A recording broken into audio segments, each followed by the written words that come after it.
Yo, what's up? Mao ini, ang pagruruhab na naman ng mauran-uran. Nagpaparlano kunta na magkararigos. Nan biglang tunuro ang makusugo na uran. Kaya mao ya, tarambay muna sa balay. Pero maski mauranon, lain man gyapon nagpadaraog sa uran. Ala, maruruhab na naman kita. Maski grabe ang pinit, intirios na lang. Kaya ang kupod ko na narakid na. Grabe ang pinit, pero ang kadtuan ta, mas nganaon pa. Makadto kita niyan sa ingagahoy ni Ran na uro. Na ano man daw nagkakamaratian sin ng mga bugoy. Maski mapinit-pinit na, mapaurok pa. Mauni, ang pagruruhab ta. Nasus, grabe ang uran. Mayad ini, nakaupod na mo. Kay lain man na nakamati ni sa mga pinit. Kay mga manhid na ini, syempre kita, lain kita matugot, dadi kita masikop sang kamera. Sumudaniyon pa nga, kay nagpururos na. Kay grabe ang pinit. Tarama ang turosan uran sa akok pandok. Kaya irugson, buray nina niya. Udong baga kami. Ang paguna, kaya malanito na ang turosan uran. Dini ko na sinabihan ang kapud ko na maudong muna kami.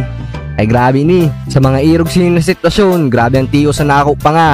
Nagngaranga na kita din Nakahanap na kami sa tindahan nan pwede sirungan. Kaya nagsirong muna kami din Naghuhulat-hulat na magudong na ininauran. Sige ang irisip kung madiretso pa umabaralik na kita. Kaya grabe na ini. Napagdesisyonan sa mga kaurupod ko na madiretso na kami. Kaya na kami din mauruli pa. Ngani, maski pa pano nakakatutas gusto nato nakadtuan. Maski mauran-uran, nakapagplano man san ato kahiyukan. Makabot na mo sa urok, diretso na kami kararigos. Kayo, unudong na ang uran. Para na ako din pag video sindagan. Kayo, grabe na ang pinit. Ala, hanggang din na lang. Ako nga pala si Renz, kilalang tambay na walang pangarap kundi ikaw.